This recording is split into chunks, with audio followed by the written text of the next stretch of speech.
Hello and welcome to a new look episode of Around the Wicket as we gear up for 2026. My name is Nerily Meadows. Great to have your company. Coming up on this episode, Michael Clarke, Graeme Swann and Aaron Finch.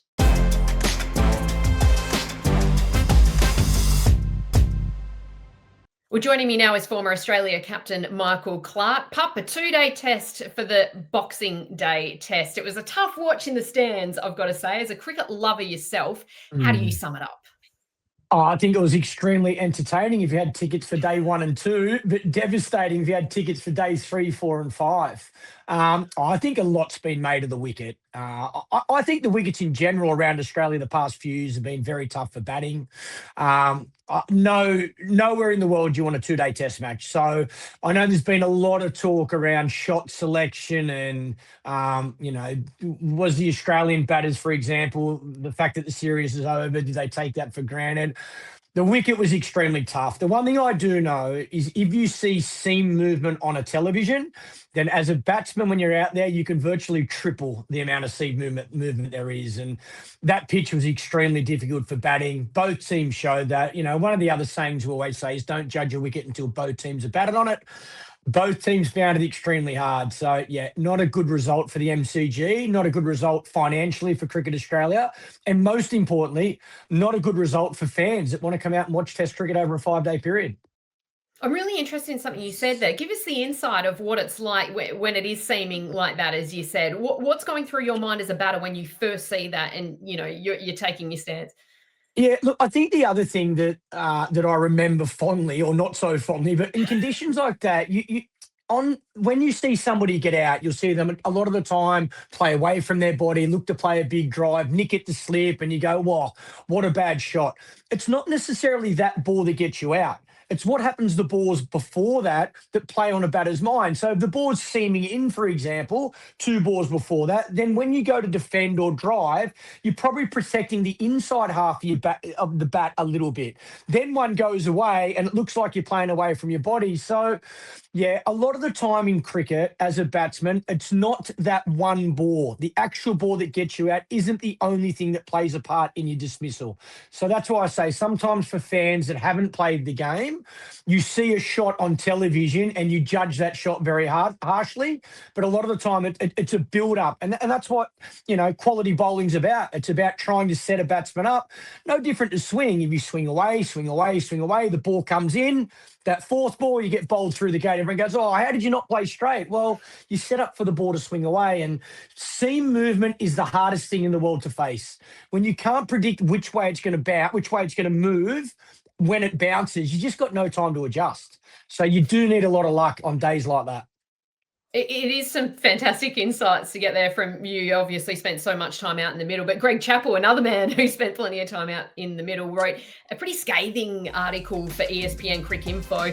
Part of it, he said, batters slashed wildly, abandoning technique for bravado as if playing their natural game excused capitulation. They let down predecessors who bled for this rivalry. They shortchanged fans who braved the holiday heat. They betrayed their own generation by forsaking cricket's core tenets, playing each ball on merit, scrapping for every run, enduring bruises for the greater good. I cannot believe any player left the field thinking they had given their all over those paltry sessions. Do you agree with anything that he said there? Oh, I can understand where GC's coming from. Look, he was an amazing batsman as well, GC, so he's allowed to be a tough critic. He was a freak. He was that good. I can understand. Look, I think our game has changed in certain ways. I think technique now is probably not as protected as it used to be, and I think you get found out. Technically, you get found out when you're playing conditions where it's tough for batting. The ball moves around, seam, swing, spin is no different. I know T20 cricket is a big part of our game and you have to move with the times, don't get me wrong, but gone are the days where, as a young batsman, you go to the nets and you practice front foot defence, let the ball go, duck bounces. Now guys are ramping, taking on the hook, hit it over slips. Like, it's just a different form of the game. And I'll never disrespect a past player, certainly someone with credentials like GC. And I think part of that is true. Okay, it's moving around, let's try and get them before they get us attitude. You can see why, he writes such a scathing comment. But I do think techniques are still important. The skills of the game are exactly the same. When it's tough to bat for batting, trying to drive on the up, trying to hit a square drive, play square of the wicket, all these things make it much harder. So the disciplines of swimming between the flags are extremely important. Obviously, Australia won the Ashes 3-0 heading into that Boxing Day test. But more broadly, the batting averages of Australia are on the decline. I've crunched some numbers, and since 2000, Pup, this is the graph. This is what shows you. The green is Australia, blue is the world. So all test playing nations. That stays relatively standard, but Australia is on the decline. And in the last 2 years, they have averaged under 30. That's only happened 4 times in this 26-year period. What's your reaction to that? I'd like to know the numbers around test matches in Australia through that sort of period as well, because like I said, I think batting in Australia in Sheffield Shield cricket and Test cricket over the past 5 years is as tough as I can remember. We're seeing a lot more seam movement in pitches. So, yeah, but you don't play all your games at home as well. You still travel the world and play on good wickets, and not all wickets are what we saw at the MCG or what we saw in Perth as well. So, look, I think those statistics should go to, the batting coach and the head coach and even the individual batters to have a look at, I guess why we're not scoring as many runs as we would like. The main thing for me, I reckon, when batting conditions are tough or you're not in form is when you do have a good day, when you do get that 40 or 50 or 60, they're the days you want to go on, make 100 or 150 or a double 100. I think that's where the batter's got to become a little more greedy and a little more selfish. But in tough batting conditions, trying to start your innings is always difficult. So I don't want to be too hard on the batters because, like I say, I think I played in an era where in Test cricket majority of the time, I think it was too flat. I don't think there was enough there certainly for the fast bowlers. Yes, we got big spin day 3, 4, 5, but I think fast bowlers did it tough in my era. So I want to see that battle between bat and ball, not one-sided. But you've also got T20 cricket and one-day cricket, which is a batter's paradise. So I don't mind seeing movement in a test match, certainly for quicks, but don't forget the spinners as well. I don't want to see spin go out of the game in Australia. I always want to see a spinner in our 11. And again, you never want to see a test match go 2 days. And when we look once again more broadly at 2025, Pup, it was really fascinating, I've got to say, because the leading run scorers, you've got Head, then Carey, who's had a wonderful year, Smith, and then Usman Khawaja. But Bo Webster is our 5th leading run scorer for Australia, despite playing only the 7 tests, ahead of Cameron Green. Where is Cameron Green at, do you think, at the moment? Oh, I think he'd like some runs. There's no doubt about it. Look, he's still super talented. I think Cameron Green's going to have a long future for Australian cricket in all 3 formats. I wouldn't be, he's young as well. So I think you've got to allow time. I'd like to see him bat in one spot consistently. He's batted all over the place. We tried him at 3. He got a test 100. We then moved him to the middle order. I'd like to see him in one spot, and I think number 6 is his spot. Give him some time. Be patient. Look, Bo Webster's done nothing wrong. I said at the start of this series, if they wanted to play both, you could understand it because Bo's grabbed his opportunity. But I think just be patient with Cam. He's a very talented player. He'll work it out. When you're in the middle of a series, sometimes it's hard to get that momentum back, but I hope they keep the faith in Sydney, let him play this Ashes series. It'll be a great learning curve for him. And I think you'll see Cam Green back making runs and taking wickets before you know it. And then what about Marnus? Because he was out of form. He went back to Shield level, scored quite a few runs there, earned his spot back. But his average this year has been only 20.84 in the calendar year for 2025. What's your advice for him at this point in his career? Oh, ask about 5, 6, or 7. Number 3, the ball's moving too much. Like, that's an example, in the Shield games in the lead up where I think he scored 300s at Allan Border Field. That wicket was great for batting. This test series has been tough for batting. Look at all the batters. It hasn't been that easy. So again, I'd be cutting him some slack. He earned his place back. Number 3 is his best position. You know, he was the one guy that had to be picked from Shield form. So I think the selector's got that right. And now also, I think just be patient, keep the faith. I don't think anybody else comes into that number 3 spot and is going to do better than Marnus at the moment. He's in terrific form. Like I say, earn his place back. I just think the other thing as well, when you're winning, it's always easier to keep a similar team. When you're losing, different side of that. But, we've won the Ashes 3-1 now. We're in a good position. I hope for Sydney we keep the faith. And just you, obviously the transition that you had in your Test career, you went from being pup to then being captain of a team in transition. It's a fascinating time when you think ahead to the 2027 Ashes, who will be there, who won't be there. What are the learnings that you took out of that time, the challenges and the lessons that you can maybe give to this team going through it, perhaps a similar period in the next couple of years? Well, I think I've said it before. You don't want to lose 3 very good players at the one time. You know, in 2006-07, we lost McGrath, Warne and Langer all at once. And it took us 5 years to rebuild. So, I heard Andrew McDonald say the other day, there's 8 months between the end of this Test match and the next Test match. That's a lot of time.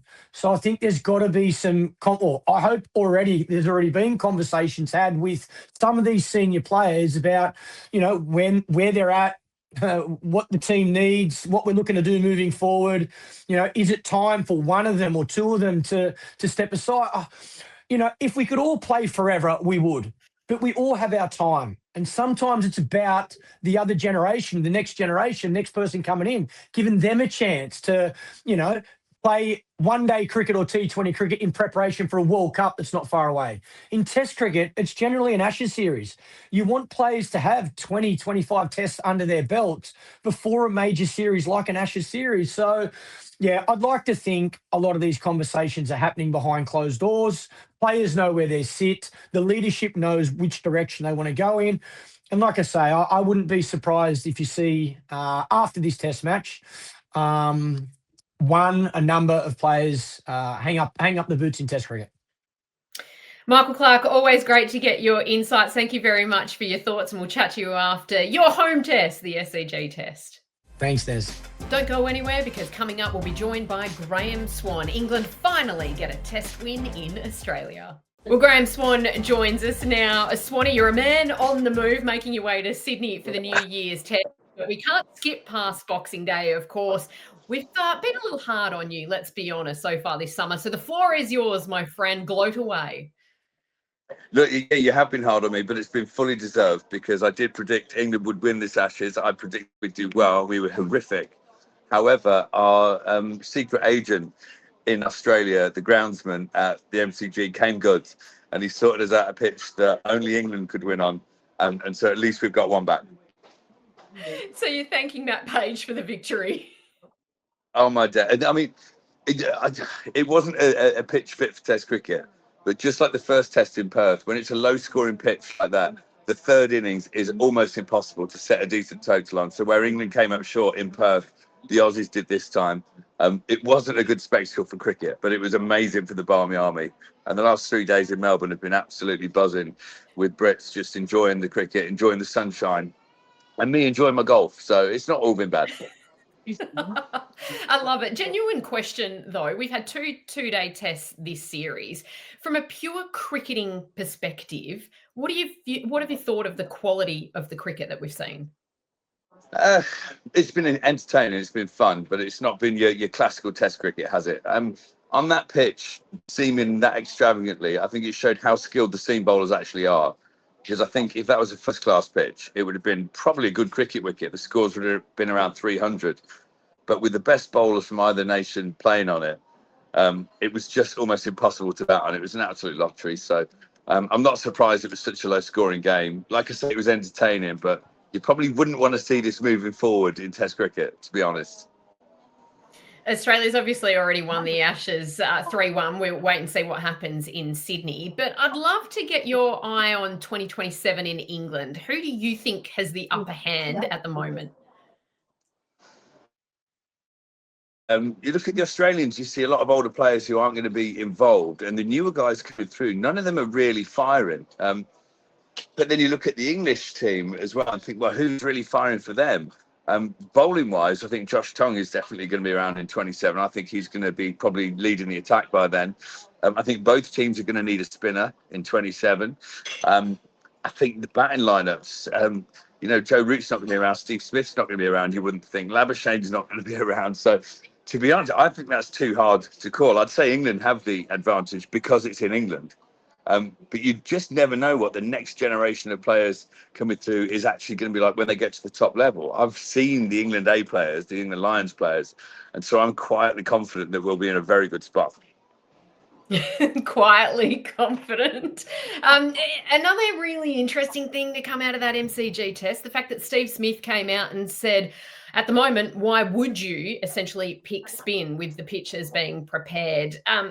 Really haven't seen much of spin this series playing a role at all. England deciding to not go with a full-time spinner this series. How do you feel about that? And how does this, how is the future of it? How is it rectified? Yeah, I think he's spot on. Why would you pick a spinner on that pitch? But I think everybody realises around the world that that's just nonsense, that pitch, and that you're not going to play on that seamer-friendly decks if cricket's going to survive. So I'm not that worried about it moving forward because I think we won't see a pitch like that again in our lifetimes. And so spin, it's sort of been pushed back into a cave at the moment, but we'll come out fighting. We're a union together, all spinners. We'll come out fighting. Don't you worry about that. What needs to change, though? Because when you're not seeing a full-time spinner from England at all this series, does something need to change? Yeah, well, the pitches need to be better. You need to games lasting the distance. I think the attitude towards spin needs to be different as well. Spinners aren't just there to hold an end up and rest the seamers. They're genuine wicket takers. You saw Nathan Lyon at Adelaide when he played. He didn't actually hold an end up very well, but he took a couple of very important wickets that arguably won you the Test match for Australia. So that's what spinners have to be. They have to come on with the idea that they're going to take wickets. And I think if English cricket starts to realise that again, we go through circles in England, and currently it's sort of at the bottom of this circle where captains don't really trust spin. They'd set awful fields for spinners with deep points out straight away. They don't really know how to use spin as a tactical weapon, but that has to change sooner or later. Do you think England needs to do something different as far as developing spinners? No, I don't, because there are spinners coming through, and I think you'll see that in a couple of years. I predict in 2027 we'll have a very young off spinner called Farhan Ahmed playing for the England team. This is my prediction I'm giving to you now, and I can tell you already he is a gun, and he will be the best in the world for 15 years. It's a bold prediction, but I'm going with it. We love a bold prediction from Graeme Swann. By the way, is this how it feels when your kids FaceTime you while you're away, just chopping your head off, and it's sort of like, dealing with the grandparents? This is exactly how it feels. So I'll lean back a bit for you. How about that? We love your work, Swanny. We know you've got a flight to catch. Thanks for joining us, and we'll chat to you after the Sydney test. Don't go anywhere, because after this short break, former World Cup winning captain Aaron Finch will talk us through his 11 for the T20 World Cup. Aaron Finch joins us now. Finchy, happy new year to you. Thanks so much for your time on Around the Wicket. Interesting to note that Jake Weatherald put up a pretty self-effacing post on Instagram after the Boxing Day test, basically alluding to the fact that he was signing more autographs than scoring runs in that test. So far, it's been interesting to watch Weatherald. And look, this one has been, people appreciated the humour from him, I guess. But I really wanted to get the insights from you, because you played those 5 tests as an opener when David Warner and Steve Smith were banned. What's it like when you come in, you finally get your opportunity towards the latter end of your career, and then it doesn't necessarily go as you had hoped? What were your insights from that time? I think it's a good joke. I mean, from Jake Weatherald, I'm all for that kind of banter. If you're taking the mickey out of yourself, then nobody else really can they? So I'm all for that. I thought it's good humour. But in terms of coming in after you've waited for a long time to get your opportunity, I think it's different when you're at different stages in your career. I think once you've played Shield cricket and you've played a lot of A cricket for quite a period of time, you get to the point where it's almost a relief, and you can turn up and play with freedom and play not careless cricket, but carefree cricket. And I think that that's a really important distinction to make, because there's times when you're looking at it and you go, right, I might have one opportunity. So how do I want to play? What's the expectation? Yes, you want to get runs, but the reality is that it's not always going to fall your way. So my memories of it were playing against India on some challenging wickets. Was I walked away from the series after 3 tests, and I was mentally absolutely cooked, because you get to a point where you try so hard, and you almost get to a point where you're waiting. Sorry, not waiting, but you get to a point where you're almost batting to impress people, because you're not sure how to go about it. So that uses so much of your mental energy. And I remember walking away from that, and I felt pretty good at the time. But I remember once you get removed from the bubble, I was just absolutely exhausted, because you spend so much time, so much energy thinking about the game, where you're not used to having the same level of scrutiny when you play Shield cricket. I mean, you have a couple of days lead in, and there might be an article written if you get runs or if you don't. And but when you're going up in a big series, particularly like the Ashes or a series against India, there is constant media pressure, and it can wear you down pretty quick. Did it take you by surprise? I think I've been around international cricket for long enough and played in World Cups and big series that you expect it to a degree, but then just the extra level of scrutiny, the extra level of pressure and expectation. I think, particularly when, like, if we're being honest, I was probably batting out of position in Australia. So then you start looking at, wow, what should I bat like? Do I want to look good, or do I want to get runs? And it's a really difficult position to be in at times, because you get advice from so many different people, ex-legends of the game. So Justin Langer was the coach, so he had his thoughts on what an opening batter should look like. And then you talk to Adam Gilchrist, Ricky Ponting, and Matty Hayden, and they're all giving great advice. But sometimes you can get consumed with listening to too much of it, and almost going, oh, well, if Ricky Ponting thinks that, well, I should do that. Justin Langer thinks that. And before you know it, you're a couple of test matches in, and you go, geez, I haven't even batted how I normally would bat here. So it's a really interesting position to be in, where you almost take on too much advice from some legends who have got so much experience. So you lean on that a little bit. And then, I mean, if I had one thing that I would have walked away with after playing 5 tests, I would have went, you know what, I probably should have stuck 100% to my method and the way I wanted to go about it. Because there was just times when I was just worried about what I looked like being an opening batter and what the expectation was, rather than just watching the ball and trying to get as many runs as possible. So you wished you kind of played like Aaron Finch instead of trying to be like Justin Langer, I guess. Well, that would have helped, wouldn't it? Because as a guy playing a lot of one-day cricket, I mean, my style was one certain way. So if I had have stuck to that, would I have been more successful? Probably not. I mean, I was probably out of my depth a little bit open the batting in Australia in Test cricket anyway. Subcontinent, different story. There's similar wickets in the first couple of days to one-day wickets, but you know what? I had fun while I was there. It's always interesting to get your insights on that time. A couple of 50s, of course, in that 5 tests that you played. So we're always still proud of you, Fincher. You did, of course, become a T20 World Cup winning captain. I'm interested to get your thoughts. The T20 World Cup just around the corner. A few injury concerns. Tim David, Josh Hazlewood, a question mark over him. Pat Cummins, we'll wait and see whether he plays a part. Obviously, no Mitchell Starc with everything, him retiring. So how do you feel like we're shaping up for that World Cup? From all reports, Tim David, Pat Cummins, Josh Hazlewood will all be named in the squad. That's been the talk in the last couple of days. So I don't think that the injuries will play too much of a part in it. So this is my World Cup 11 if everybody is fit. And I'm prefacing that because maybe there will be some changes. But Head, Marsh, Green, I think Cameron Green's a really interesting selection at number 3 for me. I feel as though he's the type of player who can maximise the power play, which is so important, particularly in subcontinent conditions when conditions can start spinning and get more difficult to bat, particularly if you have to bat first. Inglis is the keeper, David Maxwell Stoinis. That's a seriously powerful middle order. And then Nathan Ellis, he's my absolute banker in T20 cricket. He would almost be my first selected along with Adam Zampa in that side. Wonderful bowler, he's in great form.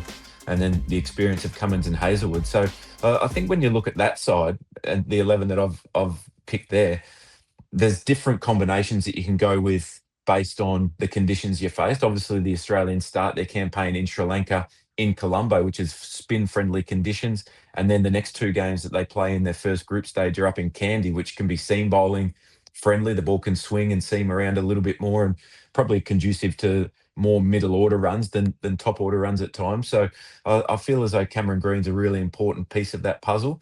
And the one thing I love at the moment, and there's a lot of talk around the test team. Well, how can guys be pushing for their test selection when everyone in the country is playing Big Bash at the moment? This is going to be the opposite. This will be the perfect preparation for the Australians leading into that World Cup. All the players by then take out Cummins, take out the injured guys, but they'll be playing T20 cricket, and that can be a really big shift at times to go from Test cricket to a T20 World Cup. So the fact that most guys will get a couple of rounds of Big Bash in there will be really significant, I think. So that they'll go in full of confidence. They'll go in with form, with T20, or in T20 mode, I guess. So from that point of view, I think that they're very, very well placed. You're getting me excited for it, Finchy. Before I let you go, Michael Atherton's come out and written an interesting article about T20 and BBL in Australia, saying resist the urge for privatisation. That's what he thinks Cricket Australia should do. What are your thoughts on this? It's a fascinating topic. Yeah, it's a really difficult one to weigh up, isn't it? Because obviously, with the landscape of cricket, you would expect that at some point everything will move to privatisation in the future in the T20 space. So the option is there to take the money up front.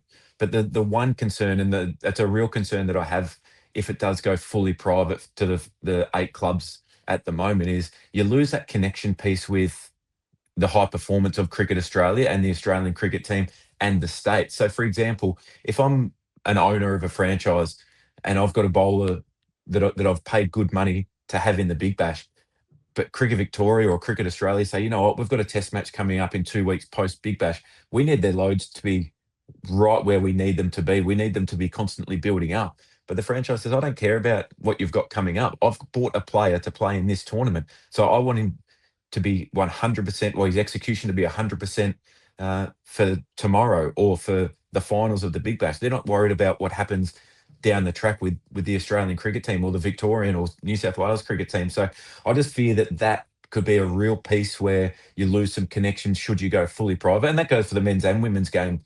Obviously, it's all one big package offer. So, it's a really difficult time, but also, do you take it up front? That's the big question, because I know that the flow-on effect of having hundreds of millions of dollars coming into the game, the flow-on down to grassroots cricket and all the layers in between for infrastructure in our game, which is pretty good at the moment, but could it be better, is a very attractive offer. I feel like we'll be talking about this topic for a little longer to A come, long that's time, for a sure. long time. Finchy, thanks so much for your time. Happy New Year, mate. Happy New Year, everyone. Thanks for joining us on Around the Wicket. We'll see you after the SCG test. And on behalf of Disney and ESPN, Happy New Year.